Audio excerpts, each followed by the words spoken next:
de foi, une parole de vie, une parole d'espoir. Vous assistez à l'émission Parole de vie. Bonjour peuple de Dieu. Qu'est-ce que Dieu a fait? Dieu a fait des merveilles dans ma vie. Pour ceux des membres qui sont anciens ici, connaissent à peu près mon histoire, parce que je suis venu ici, j'étais petit, j'ai grandi dans l'église.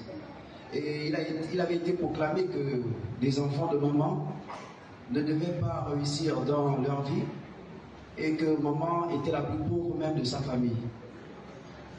Grâce à Dieu, j'ai finalisé mes études et j'ai eu une mention très bien. Et après ces diplômes, je suis rentré dans le chômage. Donc depuis 2014, diplômé de mon état, j'ai fait 8 ans de chômage. Mais je vous assure que mes chers frères et sœurs, ici présents, ne perdez pas espoir. Mettez en pratique les conseils des hommes de Dieu et pratiquez votre foi. Et ne vous limitez pas à ce que vous avez appris dans la vie ou encore à l'école. Développez votre intelligence pour parfaire votre vie. Pendant ces 8 ans de chômage, je me suis lancé dans l'enseignement. Et je vous assure que dans ce que je fais, Dieu m'élève toujours. Parce que je suis, au sein de là où je travaille, je suis comme une pièce maîtresse parmi les autres.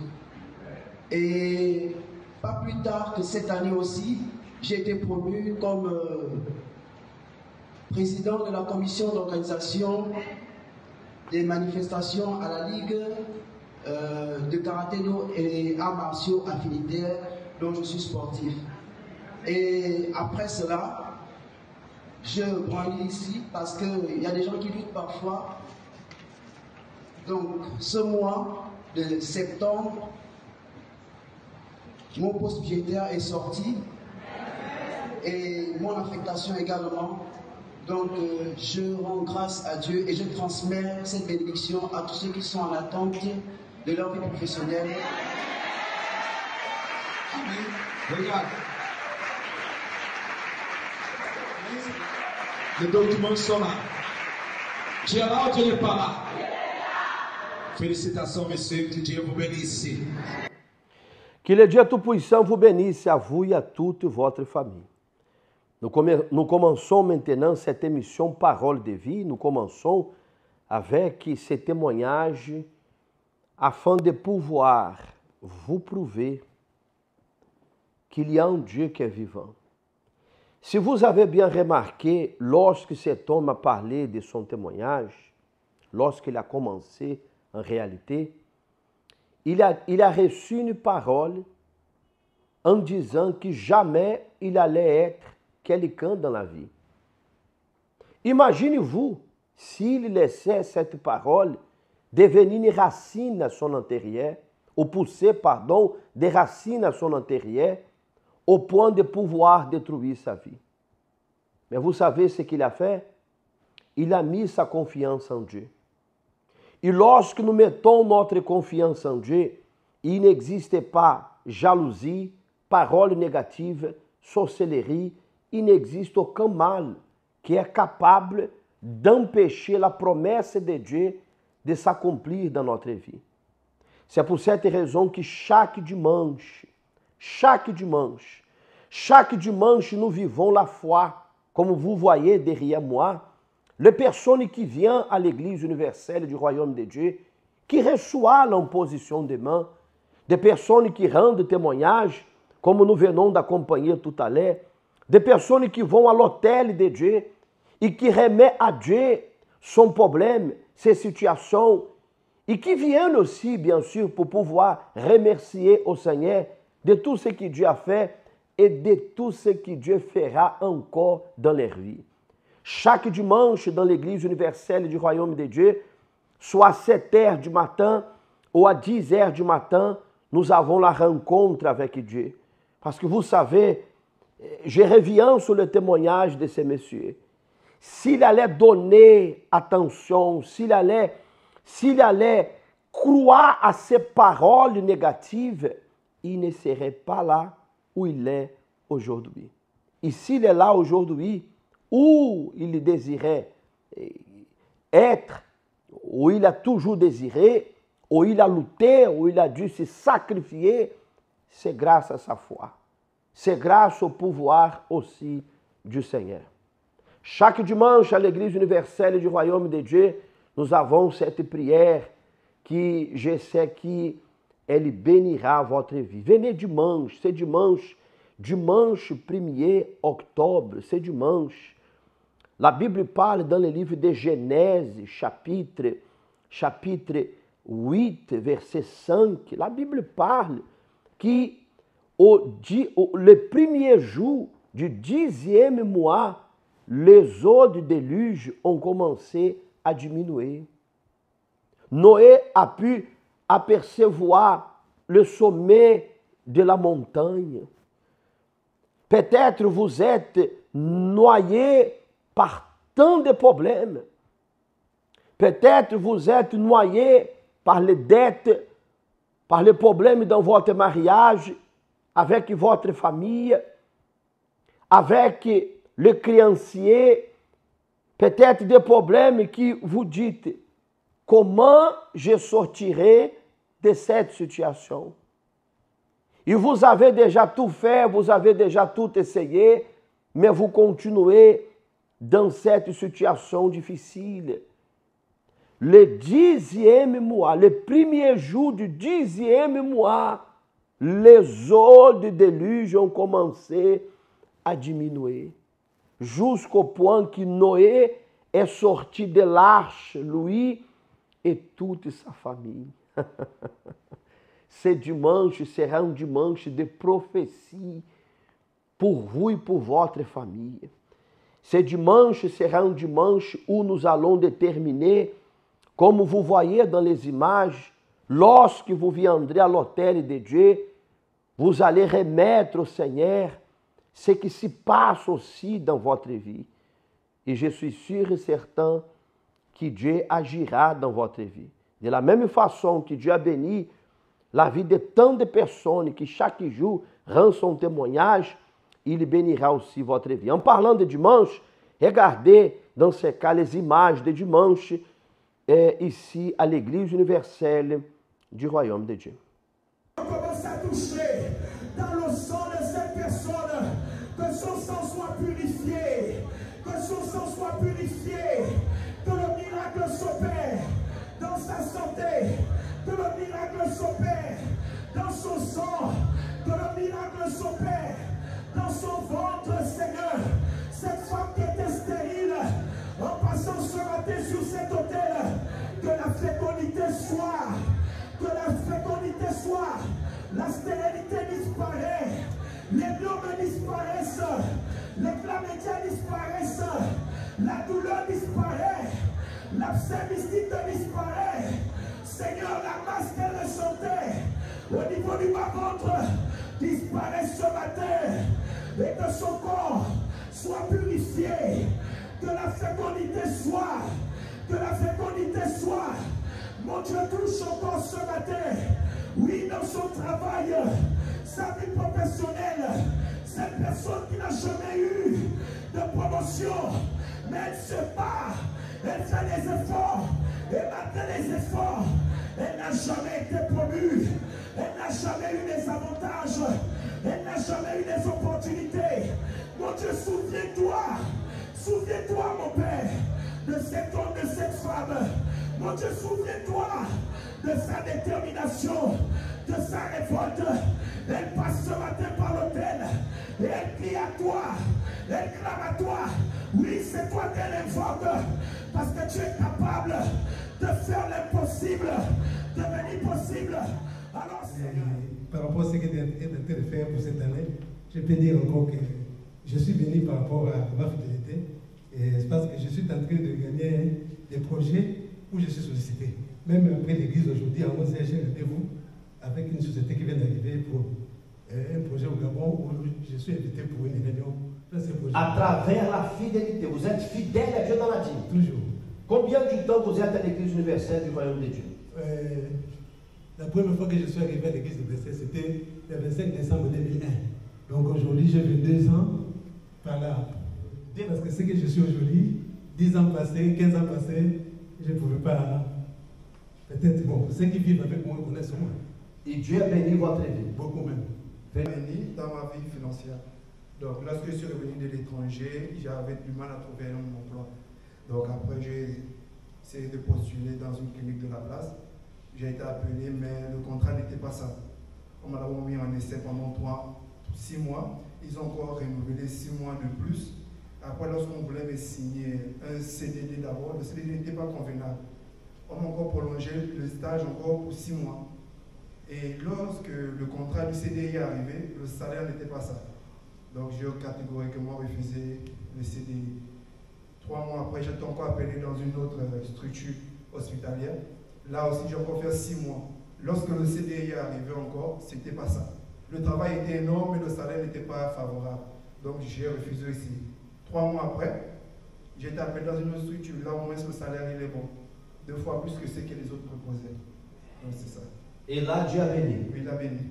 À travers la fidélité, les portes sont ouvertes. Exact. Alléluia. Je lui donne tout. Alléluia. Alléluia. Alléluia. Chaque dimanche, c'est exactement comme ça que se passe à l'Église universelle du Royaume de Dieu. Comme les images que vous voyez là maintenant et que vous venez de voir en réalité. Chaque dimanche, c'est une explosion de foi, de miracles, de témoignages qui glorifient le nom du Seigneur. Et vous êtes notre invité tout spécial. D'ici à quelques instants, nous allons clamer à Dieu en faveur de vous. Préparez un verre d'eau, une bouteille d'eau, et nous allons élever la clamère en faveur de vous. Avant d'assister à ce témoignage, nous revenons d'ici à quelques instants. Séparé du chemin de la foi, j'ai passé mon examen et je ne l'ai pas eu. J'ai été élevé dans la foi, donc depuis petit, ma mère nous a habitués justement à aller à l'église, à prier, à nourrir une relation avec Dieu. Et en parallèle, en fait, je m'étais quand même séparé du chemin de la foi. Et jusqu'à ce qu'il y ait une situation particulière qui soit passée. Donc, c'était ma grand-mère qui est tombée gravement malade. Et son état de santé a requis que j'aille la voir. Et un de mes frères aussi, qui vit par contre au Canada, est aussi allé la voir. Et pendant cet événement tragique, difficile, j'ai pu être confronté en fait à un témoignage de foi, un exemple de foi, parce que j'ai vu que mon frère, qui s'était donné à Dieu, qui était né de Dieu, j'ai vu son témoignage de foi, j'ai vu comment il agissait la foi, qui croyait que ma grand-mère allait être guérie, et que par son attitude, par sa foi pratique, on a pu voir des résultats dans la santé de ma grand-mère, qui a été restaurée. Et à partir de là, j'ai compris en fait que ce qui me manquait, c'était réellement un investissement beaucoup plus fort avec Dieu. J'étais agréablement surpris par l'esprit qui se dégageait du peuple, la façon dont on priait, la façon dont on louait Dieu, etc. Et ça m'a permis de continuer à rester à l'église. Sauf que très vite, j'ai commencé à être un peu réticent à la parole qui était prêchée. Donc, entre-temps, le confinement est arrivé, parce que je suis arrivé la première fois à l'église en janvier 2020. Et j'ai continué, malgré cette réticence, j'ai continué à suivre les cultes, au moins le dimanche, etc. etc. Et ce que j'ai fait, c'est que j'ai comparé cette parole qui me gênait, qui était prêchée à l'église, avec cette parole que j'aimais, que je lisais dans la Bible. Et à partir du moment où je me suis rendu compte qu'il n'y avait pas de différence, que ce n'était pas une interprétation fantaisiste qui était enseignée à l'église, je me suis laissé instruire. J'ai compris qu'il y avait des traits de caractère qui ne plaisaient pas à Dieu. Souvent, on me reprochait par exemple d'être arrogant, d'être hautain, d'être orgueilleux, d'être conflictuel, etc. Et moi, je m'accommodais en fait de cette personnalité-là. Je me disais que c'était moi et que je ne pouvais rien y changer. Et en comprenant la parole, en comprenant ce qui était enseigné, j'ai compris qu'il fallait que je fasse un travail sur moi, avec Dieu bien sûr, pour que mon caractère puisse se conformer au caractère de Dieu. Là est arrivé un propos où on devait écrire sur une feuille toutes les murailles, tous les obstacles qui empêchaient à Dieu de véritablement nous connaître. Donc véritablement, je me suis vidé sur la feuille, je me suis vraiment abandonné, c'est-à-dire que j'ai mis des traits de mon caractère qui étaient même, dont j'étais persuadé que Dieu ne pouvait pas toucher. Pour moi, c'était impossible de me séparer de ces traits de caractère-là parce que moi-même, je n'avais pas le contrôle dessus. Et à la suite, Dieu m'a vraiment baptisé de son esprit, il m'a vraiment confirmé qu'il était avec moi. Et j'avais une telle assurance que peu importe les questions que je me posais pour savoir si vraiment l'expérience que j'avais vécue était réelle, la réponse était la même et elle était tellement convaincante qu'il n'y avait plus de place au doute en fait. Il n'y avait plus de place au doute. Même si moi je voulais mettre du doute pour confronter cette expérience, c'était impossible. J'ai vraiment eu l'assurance que j'étais devenu l'enfant de Dieu. J'ai vu vraiment des véritables transformations dans mon caractère. C'est-à-dire que j'ai arrêté d'avoir peur. J'ai commencé à être courageux, à pouvoir prendre des décisions audacieuses. Et plus généralement, en fait, je commence à être satisfait de l'homme que je devenais. À côté de ça, je me suis affermi dans mes projets professionnels et j'avais pour objectif de devenir avocat. Donc, avant de devenir avocat, je devais passer l'examen d'entrée à l'école d'avocat. Et juste avant de passer l'examen, la campagne d'Israël s'est présentée. Donc, au cours de cette campagne, j'ai compris que le chemin pour que je puisse grandir spirituellement et pour atteindre mes objectifs physiques, c'était le sacrifice. Donc, à la suite de cette campagne, j'ai passé mon examen et je ne l'ai pas eu. J'ai échoué à l'examen. Donc, je l'ai repassé l'année suivante. Je suis allé de campagne en campagne, de propos en propos. J'ai échoué encore une fois, mais j'ai continué. Donc, je me suis relancé une nouvelle année pour la 3e fois, en sachant qu'on ne peut pas passer l'examen plus de 3 fois. Donc, c'était ma dernière chance dans tous les cas. Je suis allé vraiment avec, d'une part, toute ma force physique, mais également avec toute ma foi. Donc, malgré ça, je prenais ce temps-là d'arrêter ce que je faisais, de faire les clameurs tous les soirs, de jeûner, d'aller à l'église tous les matins. Je suis allé au bout, ce qui était déjà un objectif spirituel, parce que j'avais confié à Dieu déjà ma préparation, mes révisions. Je suis allé au bout, j'ai présenté l'examen, j'ai eu mes écrits que j'ai passés en septembre. Donc j'ai été admissible aux oraux. Les oraux, je les ai passés en novembre. Et en décembre, il y a une dizaine de jours, j'ai reçu la bonne nouvelle que j'étais admis à l'école d'avocat. Mais il avait déjà répondu d'un point de vue spirituel, puisque j'avais pu continuer à grandir spirituellement, continuer à nourrir ma relation, mon intimité avec Dieu. Et qui véritablement en fait est la véritable source de réjouissance, de satisfaction. C'est-à-dire que malgré que je n'arrivais pas à atteindre mon objectif physique, j'étais quand même en paix, j'étais quand même bien dans ce que je faisais, j'étais quand même heureux d'être la personne que j'étais parce que je savais que Dieu était avec moi. Dieu a vraiment donné un sens à ma vie. C'est-à-dire que je ne veux pas réussir pour réussir, avoir une position sociale, non. Je veux réussir pour que Dieu puisse être témoigner en fait, pour que la gloire de Dieu puisse être révélée à tous. Et je veux donner et le Saint-Esprit me permet de, jour après jour, de chercher à être le meilleur que je puisse être pour que Dieu soit glorifié. Donc, tant spirituellement, tant dans mon investissement à l'église, tant dans mon investissement dans ma famille, dans mon investissement au travail, etc. Tout faire en fait pour que Dieu soit glorifié. On raconte l'histoire qu'un jour, un enfant qui habitait dans une ferme avec son père avait envie de connaître l'autre côté de la ferme. Le père ne l'avait jamais laissé y aller car l'autre côté était très obscur et il n'y avait personne là-bas. Mais cet enfant a commencé à grandir jusqu'à devenir jeune. Alors arriva le jour de son anniversaire et le père lui demanda « Je t'ai déjà tout donné dans cette vie, même une voiture pour que tu puisses te déplacer ici à la ferme. Tu en as. As-tu un souhait que je puisse réaliser pour toi ?» Et l'enfant dit sans y penser 2 fois, « Père, je veux connaître l'autre côté de la ferme. » Le père, voyant qu'il ne pouvait plus l'en empêcher, le laissa donc suivre son rêve. Alors, promptement, heureux, il arrangea tous ses bagages, son sac de camping pour aller connaître l'autre côté de la ferme. Mais il s'arrêta et pensa, « Mon père ne m'a jamais menti, il ne m'a jamais trompé. S'il dit que c'est dangereux, ça doit l'être. » Alors il revient vers son père avant de partir dans son voyage et lui demanda, « Père, comment saurais-je que l'autre côté est dangereux ?» Le père dit, « C'est simple, je vais toujours t'appeler, je vais toujours crier ton nom, je vais dire, « Fils !» Quand tu entendras ma voix, tu diras, « Je suis ici, Père. » Le fils ne comprit pas et dit, « Mais Père, je veux savoir comment reconnaître que l'endroit est dangereux. » Le père dit, « J'ai déjà répondu, je vais toujours t'appeler. Quand tu n'entendras plus ma voix, ne pense pas que j'ai arrêté de t'appeler par ton nom.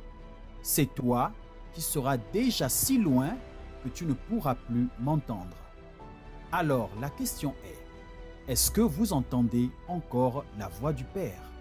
Si vous ne l'entendez plus, ne pensez pas que le Père a arrêté de vous appeler. Il vous appelle tous les jours.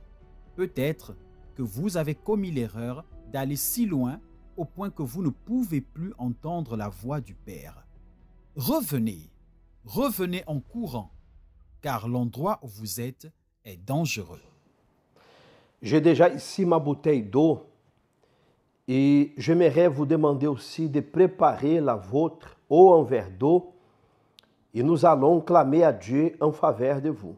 C'est vrai, peut-être vous êtes si loin que le Père essaie de vous avertir du danger auquel vous êtes en train de courir et vous n'arrivez plus à entendre la voix du Père car vous êtes loin. Peut-être un jour vous avez été à l'église, vous avez dû s'éloigner à cause d'un problème, d'une frustration, d'une déception, d'une situation qui a été créée en réalité et qui vous a découragé. C'est dimanche, revenez vers Dieu. Revenez vers le Seigneur car il vous attend, il bénira votre vie. Après l'espoir de prière, nous allons clamer et parler avec Dieu.